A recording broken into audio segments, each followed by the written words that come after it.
The world stood on the brink of destruction. Planes were going to fall out of the sky. Hospitals were poised to shut down mid-surgery. And lots of people were afraid that the nukes were going to be set to YOLO. All because two guys in the 1960s didn't feel like programming some extra digits. All of this could have happened during Y2K. It was the computer bug that nearly ate the whole world. Imagine it. It's 1999. Brittany and Justin are in love. Your Tamagotchi is alive. For now, you've got a Backstreet Boys CD in one hand and a clear-colored Pepsi in the other. And on the news, CNN tells you your microwave might murder you at midnight. So how did all this happen? In the 1960s and 70s, computer programmers saved space in computer programming by omitting the two front digits of the year and just putting two digits as the year. So 1999 would be 99. This worked great from like 1968 to 1998, but people started to think that it would be a problem in 1999 when it switched over to 2000. Because the computers were programmed to think everything was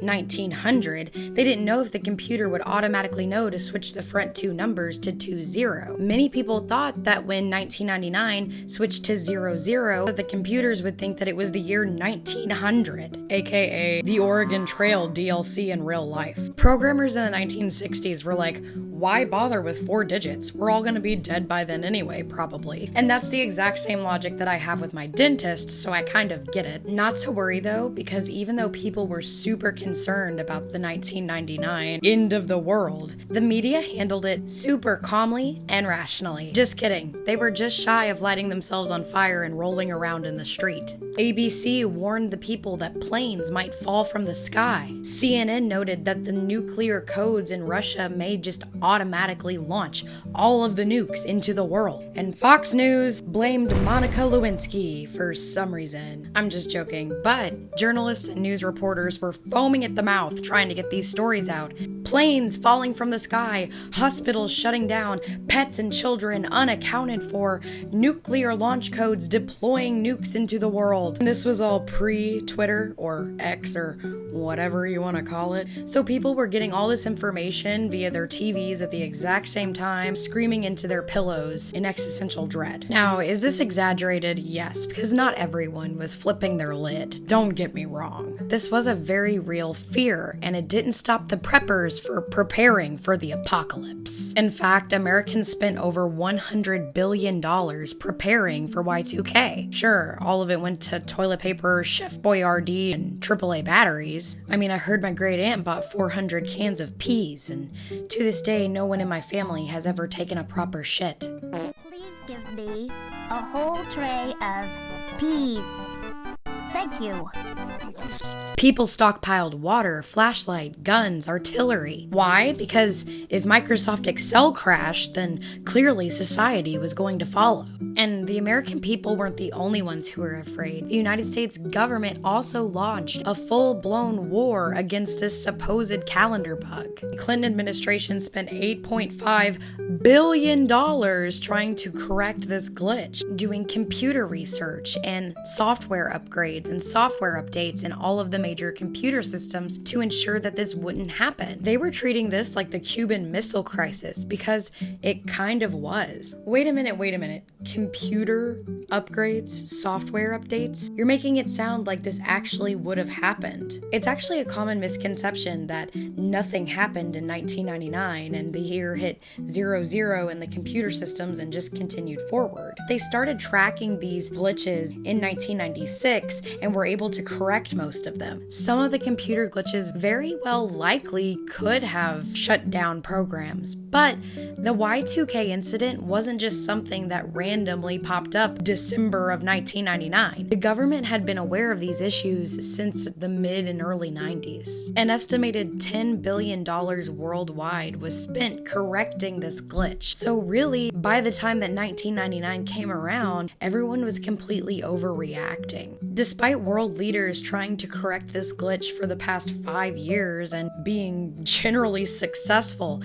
people were still convinced that when the New Year's ball in Times Square dropped, the apocalypse would begin. All across the globe, people were worried that the nuclear bombs in Russia were going to deploy, and in the UK, they were worried about the power grid failing, and in the United States, we were worried about having access to our money, and people in underdeveloped nations with no computers were straight chilling or something. A large portion of what people feared crashing had generally been corrected by 1998. The narrative that I've heard is that in 1999, the clock counted down and it switched from 1999 to 2000 and everything was totally normal, nothing happened. But that's not necessarily true. December 31st of 1999 was the day that the entire world held its breath. Clocks ticking, people crying, friends embracing, fireworks, partying, drinking, probably some regrettable one-night stands. And the second it hit midnight,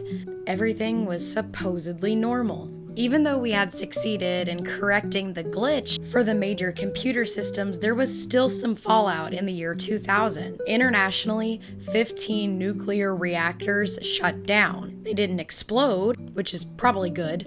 Many credit card systems and point-of-sale cash registers failed, which is more of an inconvenience than anything, because who hasn't been to the grocery store and, I'm sorry, our card readers are down? That happens all the time, okay? Significantly, some people with digital bank accounts did receive interest for the past 100 years that they did not earn, which was kind of interesting. That was all eventually corrected though, so those people were only rich for a very brief period of time. Most of the results of the Y2K bug were just inconveniences. Especially people who are my generation, like Gen Z, we were told that Y2K didn't have any real effects and that it was all a hoax, which is a total misconception. The Y2K glitch itself was very real. Luckily though, world leaders were able to stop it before too many things were affected. Even though Y2K didn't wipe out humanity, it did teach us something. Just how deeply, seriously, and bone-chillingly dependent we are on machines. And 1999 was one thing, but think about now. You've got AI algorithms controlling things like air traffic and street lights. Hospitals are solely running on digital records, and Google Maps is the only reason we know where Ohio is. We are more dependent on computers than we ever have been. So if this was going to be the threat of the world in 1999, if something else were to occur that would cause all the computers to crash, we'd be even more screwed in 2025. One rogue update and your pacemaker's playing Despacito. So luckily nothing too life-threatening came out of Y2K, but maybe the real panic was ahead of its time, because when the world really ends, it probably won't be with a bang. It'll be with error 404. If you enjoyed this video, be sure to like, share, subscribe before your microwave joins Skynet and tries to kill you in your sleep. Did you know that Y2K was real? Because I'm gonna say it, as Gen Z, I certainly did not. Let me know in the comments down below. If you enjoyed this video, my name is Melody. This channel is called Melody Ever After. I do all sorts of commentary topics on things that generally are a little bit mysterious or maybe a little spooky. So if that interests you, go ahead and check me out. I hope you enjoyed. Until next time.